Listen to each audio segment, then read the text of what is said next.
भारत माता की नहीं, इस बार थोड़ा और जोर से, भारत माता की। इस बार इस ग्रेड थोड़ा इससे आखिरी वाला ग्रेड थोड़ा सबसे ऊपर है। भारत माता की। एक मैं बोलूंगा हम और आप बोलेंगे हैं। अगर आप तन से मन से यहां है तो, अगर मन घर में हो या कहीं और हो तो अलग बात है, अन्यथा आप बोलेंगे हैं। हम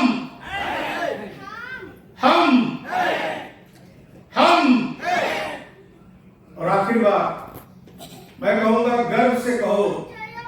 यहां बैठा हर शख्स बोलेगा हम पत्रकार हैं। गर्व से कहो, गर्व से कहो, गर्व से कहो। मजा नहीं आया, लेकिन पत्रकारों का जो उद्घोष है इतना डाउन। खैर, भगवान श्री राम के ननिहाल क्षेत्र छत्तीसगढ़ में आज आयोजित इस स्थापना दिवस समारोह कार्यक्रम में यहां उपस्थित हर किसी का बहुत बहुत अभिनंदन। मैं छत्तीसगढ़ पत्रकार महासंघ को उनके स्थापना दिवस पर बहुत बहुत बधाई और शुभकामना प्रेषित करता हूं। छत्तीसगढ़ के प्रदेश अध्यक्ष बड़े ही जुझारू और ओजस्वी व्यक्तित्व भाई सुनील जी को मैं बहुत बहुत शुभकामना देता हूं। साथ ही इस मंच से जितने भी पत्रकारों को आज सम्मानित किया गया है, आप सबको भी बहुत बहुत बधाई और शुभकामना। आज इस कार्यक्रम में मंच पर आसीन राष्ट्रीय उपभोक्ता संरक्षण परिषद के राष्ट्रीय अध्यक्ष श्रद्धेय शिवदयाल वंशकार जी, राष्ट्रीय उपाध्यक्ष आदरणीय चंदा पवार जी, इस पत्रकार महासंघ के प्रदेश संरक्षक आदरणीय विश्व प्रकाश शर्मा जी, प्रदेश के कार्यकारी उपाध्यक्ष आदरणीय शैलेंद्र जी,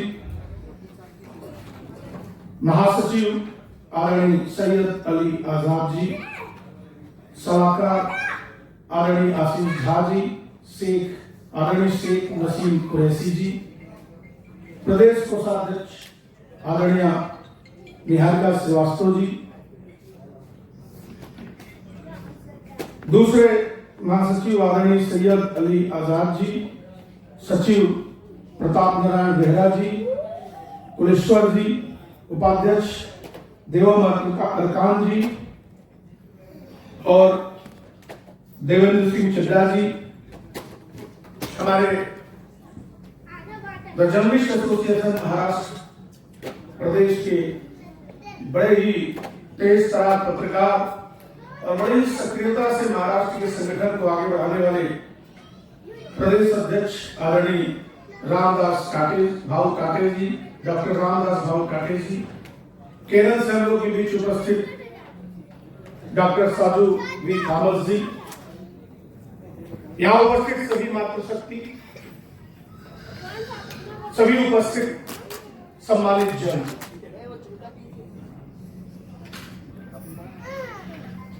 हम सब लोग पत्रकारिता से हैं और आज पत्रकारिता का स्थापना दिवस मनाया जा रहा है। थोड़ा सा यहाँ अवलोकन भी करना चाहिए जब कभी हम अपना उत्सव मनाएं। हाले और सूरत पत्रकारिता की क्या है हम सब जानते हैं। पत्रकारों की क्या है हमारे पूर्व वक्ता ने कहा और बाद के वक्ता भी इस पर बताएंगे। मूल रूप से 3 तरह की पत्रकारिता आज हमारी नजर के सामने है। एक वो पत्रकारिता जो संस्थागत पत्रकारिता होती है, अर्थात किसी अखबार चैनल से जुड़कर पत्रकारिता करना, उनके निर्देश उनके आदेशों के अनुसार पत्रकारिता करना। और लंबे समय तक ऐसी ही पत्रकारिता हमारे देश में चली है।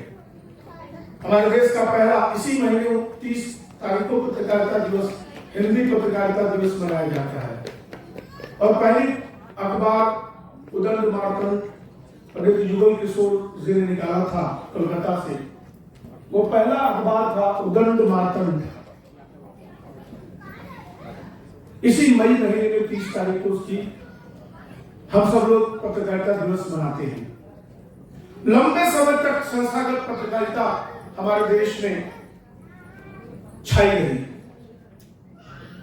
बाद में समय बदला, टेक्नोलॉजी बदला, चीजें बदलती गई और स्वतंत्र पत्रकारिता एक दूसरा विषय आया। मैं सोचता हूं कि बड़ी गहराई से मैं इशारों में सारी बातों को कह रहा हूं, जो भी सक्रिय और विद्वान पत्रकार है इसको समझेंगे। स्वतंत्र पत्रकारिता का वह दौर आया जब web portal, web media, YouTube channels के दौर आए। इसमें एक व्यक्ति, 2 व्यक्ति या 1 से अधिक व्यक्ति संस्थान को चलाते हैं, वो नियोजित करते हैं। संस्थागत पत्रकारिता में एक एडिटर होता है जो नियम कानून के तहत पत्रकारिता को एडिट करके पत्र को आगे छपने या इलेक्ट्रॉनिक चीजों को, मीडिया में जो चीजें आती हैं उनको आगे बढ़ाता है। स्वतंत्र पत्रकारिता में जो पोर्टल और यूट्यूब के जो न्यूज पोर्टल्स और चैनल्स आए, उसमें 1, 2, 4, 5 व्यक्ति होते हैं जो इसको नियोजित करते हैं। और अब एक तीसरा दौर भी आया है जिसे सोशल मीडिया जर्नलिज्म बोलते हैं। इस सोशल मीडिया जर्नलिज्म की सबसे अच्छी बात यह है कि अगर संस्थागत मीडिया किसी बात को छिपाती है, पैसे लेकर के या किसी भी कारणवश कोई भी पायरेसी करती है या स्वतंत्र पत्रकारिता किसी प्रकार का पक्षपात करता है, तो जो सोशल मीडिया है उसको फर्क नहीं पड़ता, वो उसे वायरल करता है और वायरल करते जाता है।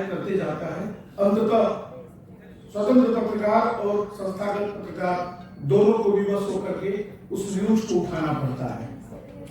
लेकिन एक खराब बात भी है सोशल मीडिया जर्नलिज्म की, और वो खराब बात क्या है? वो खराब बात है वहां कोई एडिटर नहीं होता। जब कोई एडिटर नहीं होता, कोई संपादक नहीं होता, तो पता नहीं चलता किस बात को वायरल करना है और किस बात को वायरल नहीं करना है। जब ये बात पता चलती है तो बहुत सारी आप देखेंगे आज के संस्थागत मीडिया के इतर स्वतंत्र मीडिया में भी कुछ, और व्हाट्सएप जर्नलिज्म या फेसबुक या दूसरे जो चीजें आती हैं जो चल रहे हैं, उसमें बहुत सारी चीजें ऐसी आती हैं जो बिना बेस के होती हैं और उसे वायरल किया जाता है आंख बंद करके।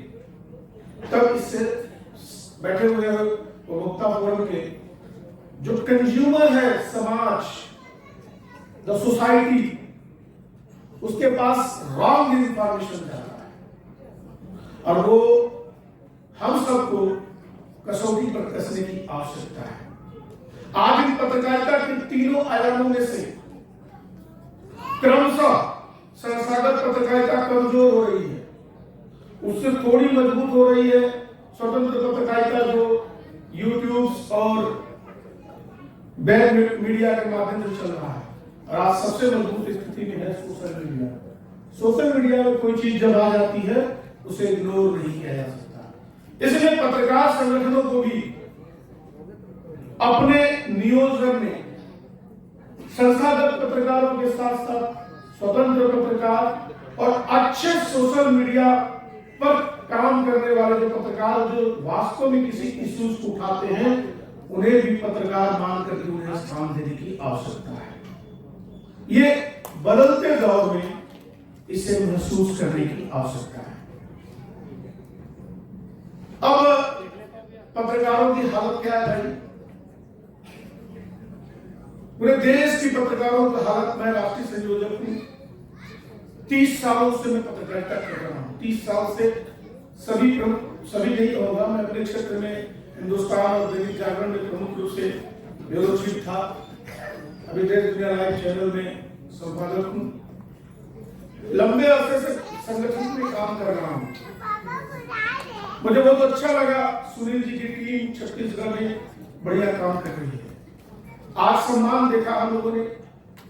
हम लोगों को बोलने से पहले आपकी तरफ से कोई एक प्रवक्ता खड़ा होकर के ये बताता कि कौन कौन से कल्याणकारी और योजनात्मक कार्य पत्रकार महासंघ छत्तीसगढ़ और द्वारा बेहतर ढंग से किया जा रहा है, तो मुझे लगता है कि हम लोग उस पर और अच्छा चर्चा कर पाते और आपके यहाँ से प्रेरणा लेकर के देश के दूसरे देशों में हम उसे बता पाते कि छत्तीसगढ़ में ये बेहतर काम हो रहा है, अपने प्रदेशों में भी इस काम को करना चाहिए। मैं आपको एक महत्वपूर्ण बात बताता हूं। देश का चौथा स्तंभ कहकर सबसे अधिक धोखा किसी को दिया गया है तो हम पत्रकारों को। कहा दिया गया, खुश हो गए, कार्यपालिका, विधायिका, न्यायपालिका के बाद हम चौथे स्तंभ हैं। तो कार्यपालिका की योजनाएं दिखाई पड़ती हैं। विधायिका में संसद के दोनों सदन, भाई साहब मैं पेशे से शिक्षक भी हूं, मेरे भाई साहब मैं पेशे से शिक्षक भी हूं, कई जगह को ट्रेनिंग देते रहता हूं कि पत्रकारों को, और मेरे कई विद्यालय भी चलते हैं।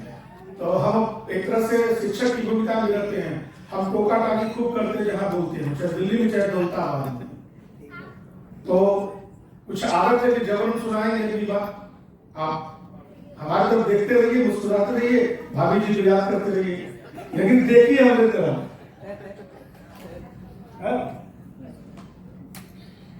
व्यतिक्रम हो जाता है जब चर्चा छिड़ती है तो लोकतंत्र में विधायिका के काम दिखाई पड़ते हैं। चुनाव चल रहा है, लोकसभा में चुनाव होगा, वहां सरकार बनेगी। न्यायपालिका तीसरा आयाम है।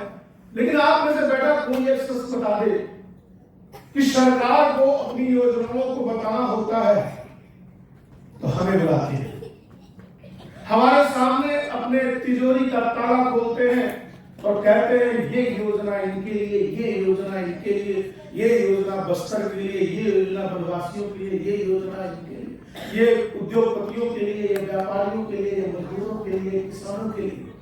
संपूर्ण भारतवर्ष में सक्रिय रूप से 2.5 करोड़ पत्रकार काम करते हैं, सक्रिय रूप से। और निष्क्रिय रूप से भी जोड़ दिया जाए, अलग अलग परोक्ष रूप से भी जोड़ दिया जाए तो 6 करोड़ पत्रकार पूरे भारत में प्रत्यक्ष या अप्रत्यक्ष रूप से जुड़े हुए हैं। तो मैं पूछना चाहता हूं इस सदन से, इस सदन के माध्यम से, इस पत्रकार महासंघ छत्तीसगढ़ के इस स्थापना दिवस के अवसर पर, जबकि हमारे बीच में उपभोक्ता कल्याण फोरम के लिए अध्यक्ष मौजूद है, मैं पूछना चाहता हूं कि ये 6 करोड़ लोग को भारत का नागरिक माना जाता है कि नहीं माना जाता है? क्या इनके लिए कभी कोई योजनाएं बनाई जाती है? केंद्र सरकार की तरफ से कभी कोई योजना सुना है आप लोगों ने? राज्य सरकारों की तरफ से योजना बनाई जाती है, किनके लिए? केवल और केवल मान्यता प्राप्त पत्रकारों के लिए। और मान्यता किसको मिलती है?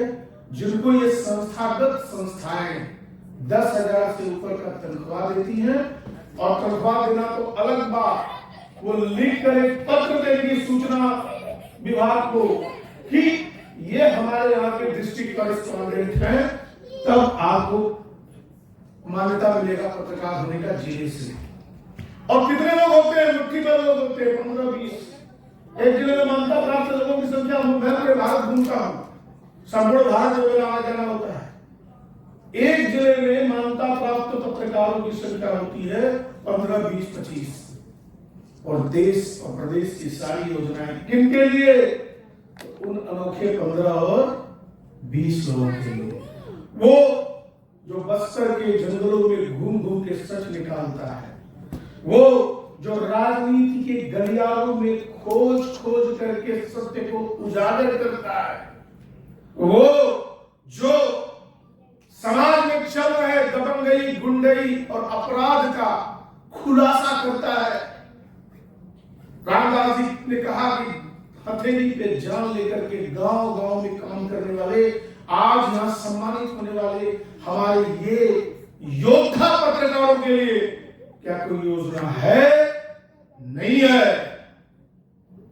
इसलिए द जर्नलिस्ट एसोसिएशन पिछले 3-4 सालों से बड़े ही शिद्दत के साथ केंद्र सरकार से और भारत के सभी राज्य सरकारों से तमाम पत्रकार कल्याण की योजनाओं के लिए मांग कर रही है।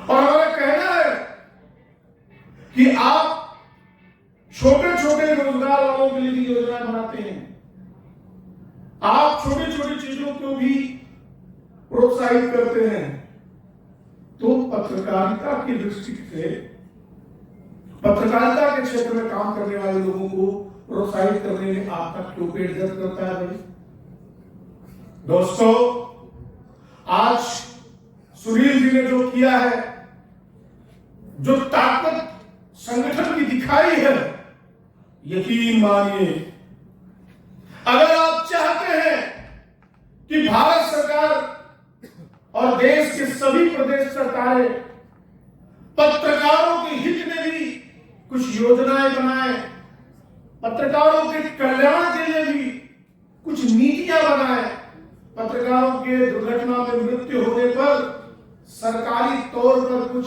मुआवजा घोषित करे, पत्रकारों के बच्चों की शादी विवाह के लिए जैसे मजदूरों के लिए और तमाम लोगों के लिए योजनाएं हैं, वैसे योजनाएं घोषित करे, तो कहना पड़ेगा, पूरे देश के पत्रकारों को कहना पड़ेगा, क्या आवाज दो, और जोर से कहना पड़ेगा, गाल में हाथ रख करके सोने से काम नहीं चलेगा। इधर मंच से भी आवाज उठनी चाहिए, और मंच तो कहने को है, ये जो मंच बैठा है ना, ये सर्टिफिकेट देता है कि इस मंच पर कोई विशेष लोग बैठे हैं।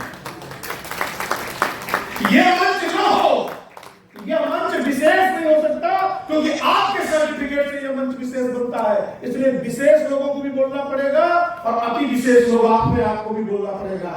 आवाज दो, आवाज दो, आवाज दो। क्या करना पड़ेगा दोस्तों? सुनील जी थोड़ा मुखालिफ होंगे मेरी तरफ से। सुनील जी, एक हस्ताक्षर अभियान चलाने की आवश्यकता है अपने पूरे छत्तीसगढ़ से। हम लोग आपको कुछ योजनाओं की व्हाट्सएप पर भेजेंगे जो राज्य सरकार से मांग करनी है।